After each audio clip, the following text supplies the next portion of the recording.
Most time પી દાખલો મિત્રો બોર્ડની પરીક્ષામાં પૂછાય 90% શક્યતા છે. જો બિંદુઓ A -4 -2 અને B6 8ને જોડતા રેખાખંડ ABના મધ્ય બિંદુના યામ શોધો.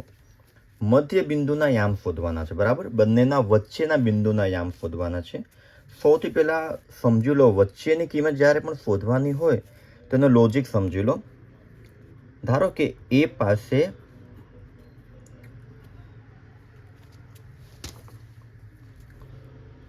14 રૂપિયા છે. કેટલા રૂપિયા છે? 14 રૂપિયા છે. બી પાસે 6 રૂપિયા છે. હવે જો બંનેને સરખા ભાગે વેચવા હોય તો તમે એમ કહેશો બંનેને 10-10 રૂપિયા, આપણે ટોટલ થાય છે 14 ને 6 20, બંનેના ભાગે 10-10 રૂપિયા આવે. એટલે આ જે 10 છે એ બંનેની વચ્ચેની કિંમત છે. તો જ્યારે પણ વચ્ચેની કિંમત, મધ્ય કિંમત શોધવાનું હોય ત્યારે બંનેનો સૌપ્રથમ સરવાળો કરવામાં આવે છે, એટલે કે 20, અને પછી એને 2 વડે ભાગાકાર કરવામાં આવે છે, જેથી જવાબ મળે છે આપણને 10. એટલે આ લોજિક યાદ રાખી લો કે જ્યારે પણ મધ્ય બિંદુ વચ્ચેની કિંમત શોધવાની કીધી હોય તો 2 કિંમતનો હંમેશા સરવાળો કરવામાં આવશે અને પછી 2 વડે ભાગાકાર કરવામાં આવશે. અહીંયા જો મધ્ય બિંદુ, હવે જો એ આપણને આપેલું છે. જો એ x1 y1 આપણે લઈએ તો x1 બરાબર શું મળશે? -4, y1 બરાબર -2. એ જ રીતે જો બી x2 y2 આપણે લખીએ તો x2 બરાબર શું લખાય? 6, y2 બરાબર શું લખાય? 8. હવે AB ના મધ્ય બિંદુ સૂત્ર મિત્રો યાદ કરી લો. જો સૂત્ર નહીં પણ યાદ હોય તો પણ હમણાં જે મેં લોજિક આપ્યું એ પ્રમાણે તમે લખી શકો છો. શું મધ્ય બિંદુનું? તો બંનેનો સરવાળો. તો x પહેલાં x યામ લખીએ, પછી y યામ. તો x યામ માટે બંનેના x યામનો સરવાળો, તો x1 + x2 ભાગ્યા 2. y યામ માટે બંનેના y યામનો સરવાળો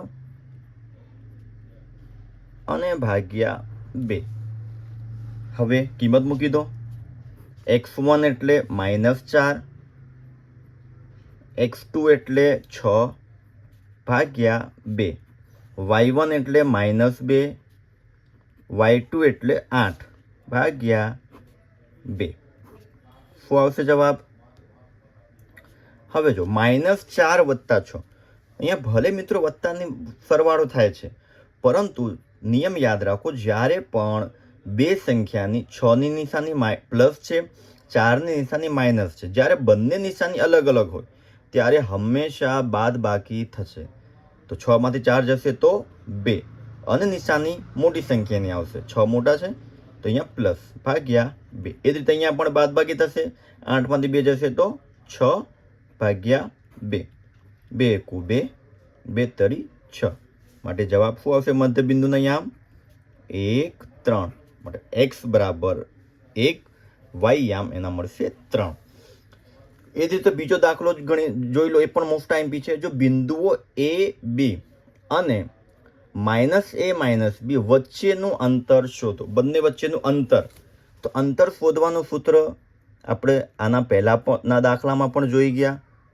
અંતર શું હશે સૂત્ર?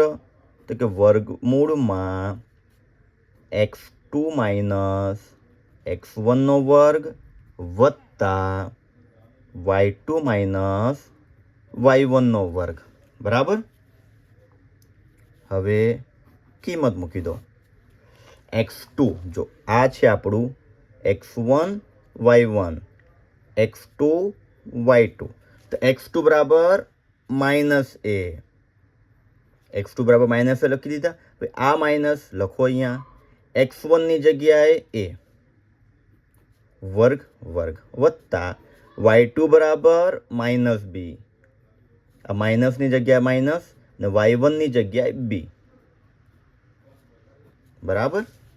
વર્ગમૂળમાં જો -a બંને નિશાની સરખી છે માટે અહીંયા શું થશે? સરવાળો એ તો શું થશે 2a, નિશાની આવશે માઇનસની, અહીંયા વર્ગ.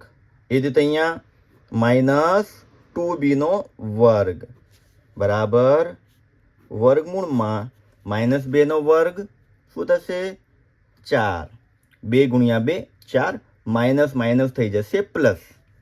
જો આ રીતે મિત્રો -2a વર્ગ બરાબર તો કે -2a ગુણ્યા -2a, તો માઇનસ માઇનસ શું થઈ જશે પ્લસ.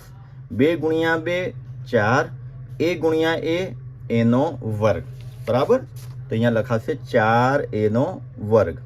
એ જ રીતે અહીંયા પણ -2 વર્ગ 4, b વર્ગ લખી દો. હવે અંદર જુઓ તો 4 કોમન નીકળી જશે બંનેમાંથી, અંદર વધશે a વર્ગ વત્તા b વર્ગ બરાબર 4 વર્ગમૂળ બહાર આવશે તો 2, અને અંદર જવાબ આવશે વર્ગમૂળમાં a વર્ગ વત્તા b વર્ગ. હવે જો મિત્રો અહીંયા બહાર -2 પણ લખી શકાય. તમે વિચારતા હશો કેમ કે -2 વર્ગ પણ 4 હોય છે, પરંતુ અંતર ક્યારે પણ માઇનસમાં હશે નહીં. માટે જ્યારે પણ આવા દાખલામાં વર્ગમૂળ કાઢવાનું હોય ત્યારે હંમેશા પ્લસમાં જ લખીશું બરાબર. આ થઈ ગયો આપણો જવાબ. મિત્રો દાખલો સમજણ પડી હોય તો લાઈક કરજો, ચેનલને સબસ્ક્રાઈબ કરજો અને તમારા મિત્રો સુધી પણ આ ચેનલ પહોંચાડજો.